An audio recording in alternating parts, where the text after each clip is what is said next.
교수님, 환자가 또 사망했습니다. 이번이 벌써 8번째입니다. 시에라리온 오지 마을의 임시 격리 병동. 나의 손바닥에는 식은땀이 배어났다. 25년간 전염병 연구의 최전선에서 싸워온 나, 옥스퍼드 대학교 바이러스 연구소장 리처드 브래드쇼조차 이런 악성 바이러스는 처음이었다. 기존 에볼라와는 전혀 다른 변이였다. 감염 후 24시간 만에 사망하는 초고속 전파력. 백신도 치료제도 전혀 듣지 않았다.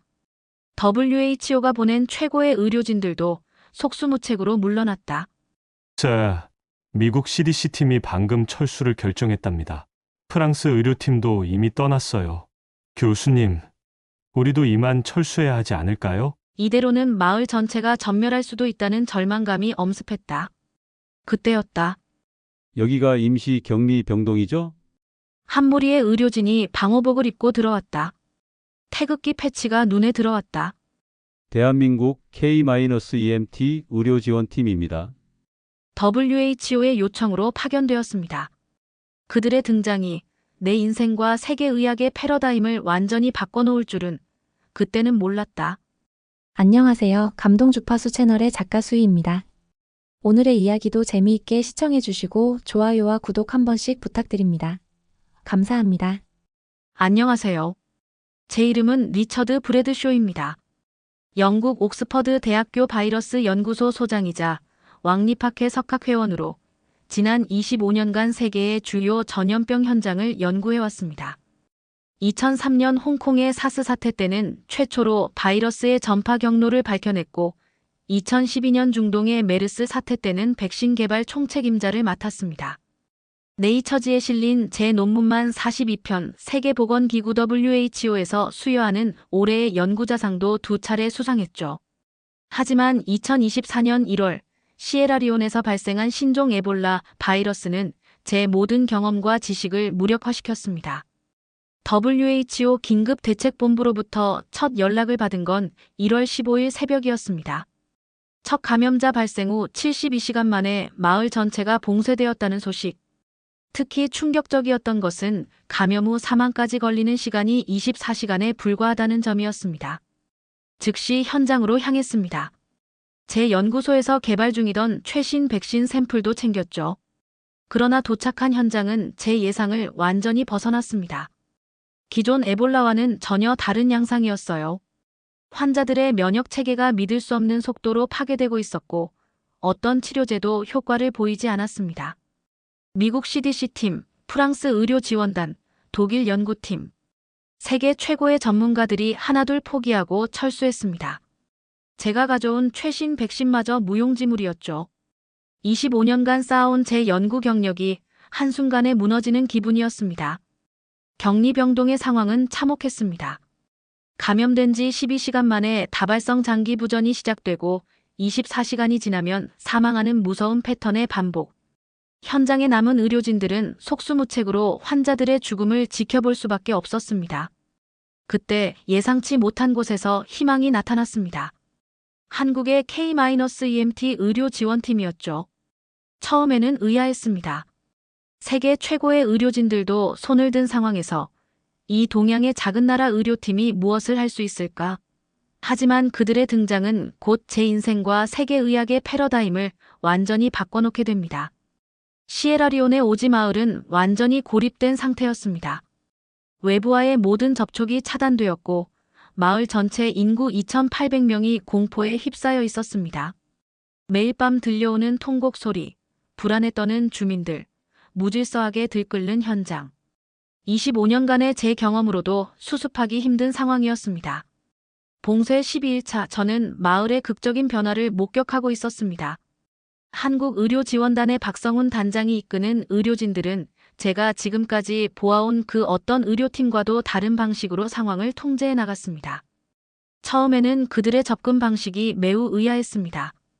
WHO의 표준 지침이나 제가 알고 있는 전염병 통제의 기본은 완벽한 격리와 의료진의 개입을 최소화하는 것이었습니다. 하지만 한국 의료진은 오히려 주민들을 적극적으로 조직화하기 시작했습니다. 교수님, 전염병은 의료진만의 싸움이 아닙니다. 지역사회가 하나가 되어야 이길 수 있습니다. 박 단장의 설명을 들으며 저는 깊은 통찰을 얻었습니다. 그는 한국이 과거 사스와 메르스를 겪으면서 지역사회의 협조 없이는 완벽한 방역이 불가능하다는 것을 뼈저리게 경험했다고 했습니다. 특히 메르스 사태 때는 병원 내 감염이 주요 경로였는데 이를 통제하기 위해서는 의료진과 환자, 보호자 모두의 협력이 필수적이었다고 합니다. 마을은 신속하게 재편성되었습니다. 한국 의료진은 2,800명의 주민을 15개 구역으로 나누고 각 구역마다 건강한 주민들 중에서 책임자를 선정했습니다. 이들은 매일 아침 구역 내 주민들의 체온을 체크하고 의심 증상자가 있는지 확인하여 보고했습니다. 놀라웠던 것은 이 시스템의 효율성이었습니다. 서구의 방식대로라면 의료진이 일일이 확인해야 할 일들을 주민들이 자발적으로 해결해 나갔습니다. 의심 증상자가 발견되면 즉시 보고가 이루어졌고 해당 가구는 자발적으로 자가격리에 들어갔습니다. 식사 시스템의 변화도 극적이었습니다. 한국 의료진은 마을 중앙에 대형 공동 주방을 설치했습니다. 처음에는 이런 집단 급식이 오히려 감염을 확산시킬 수 있다고 우려했지만 그들의 방식은 달랐습니다. 건강한 주민들이 조를 이루어 교대로 취사를 담당했고 각 구역별로 정해진 시간에 도시락을 배달받았습니다. 이는 무질서한 식사 시간을 통제하고 영양 관리를 효율적으로 할 수 있게 했습니다. 격리병동의 운영 방식도 혁신적이었습니다.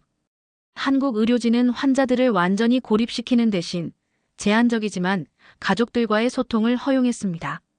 방호복을 입은 보호자가 하루에 한 번, 5분간 유리창 너머로 환자를 볼 수 있게 한 것입니다. 이는 WHO의 표준 격리 지침과는 달랐지만 환자들의 정신적 안정과 투병 의지에 놀라운 효과를 가져왔습니다.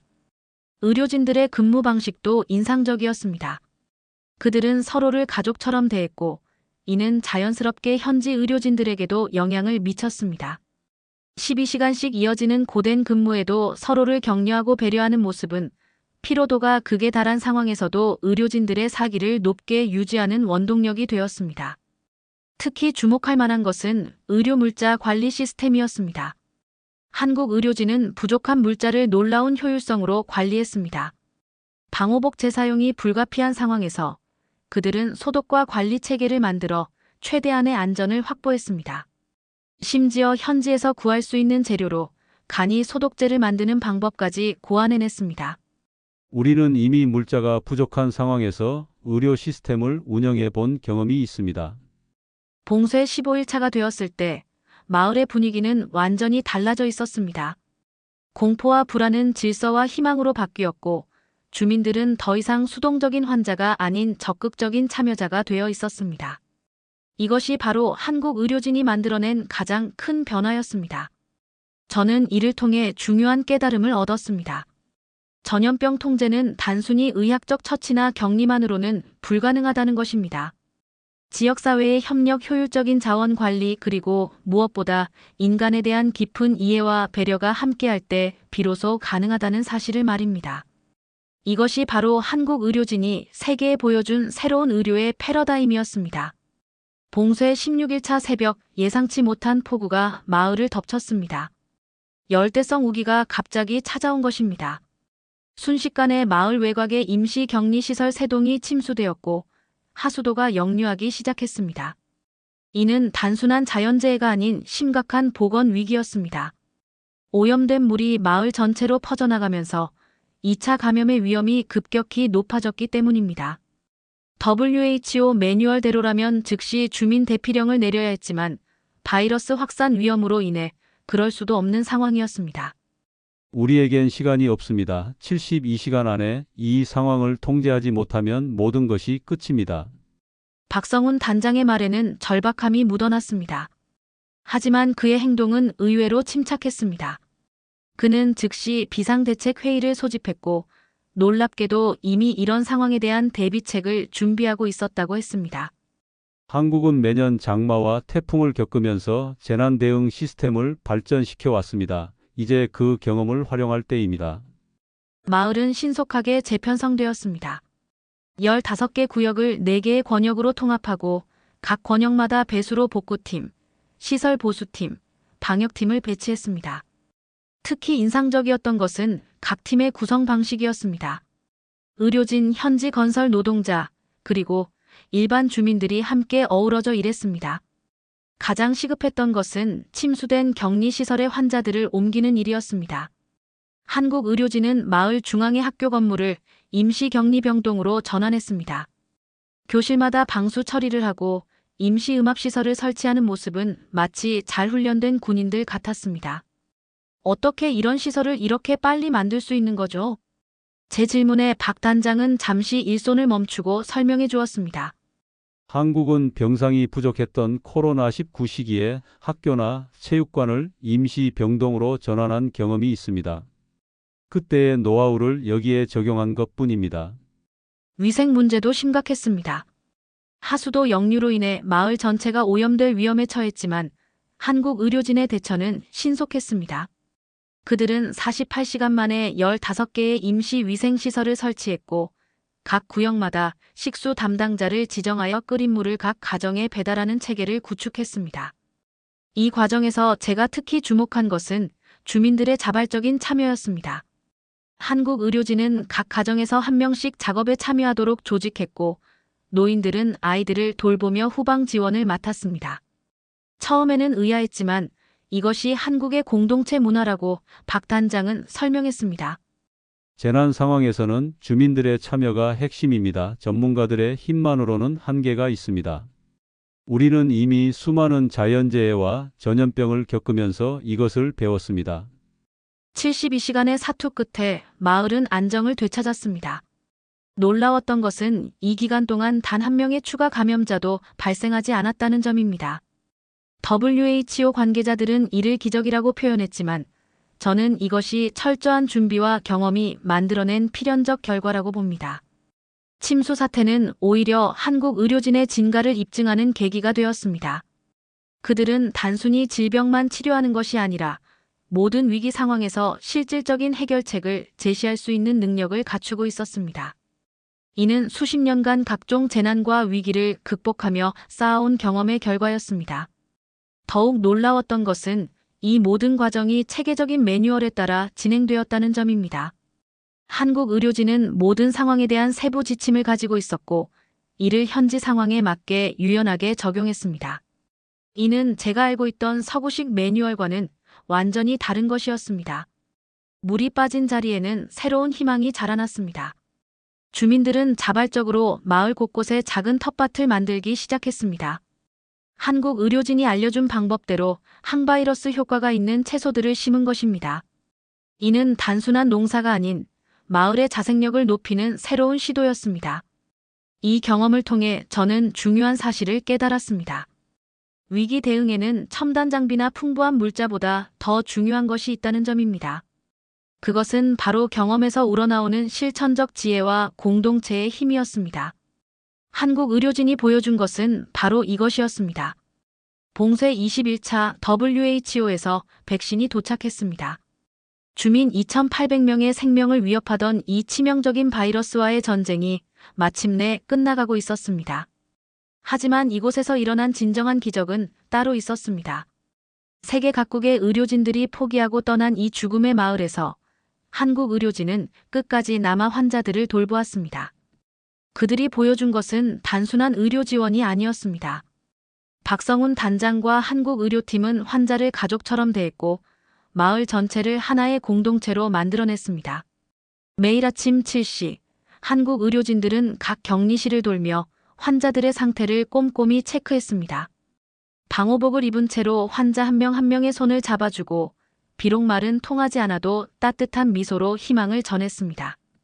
고열로 힘들어하는 환자가 있으면 밤을 새워가며 곁을 지켰고 호흡 곤란을 호소하는 환자에게는 수시로 산소 포화도를 체크하며 안심시켰습니다.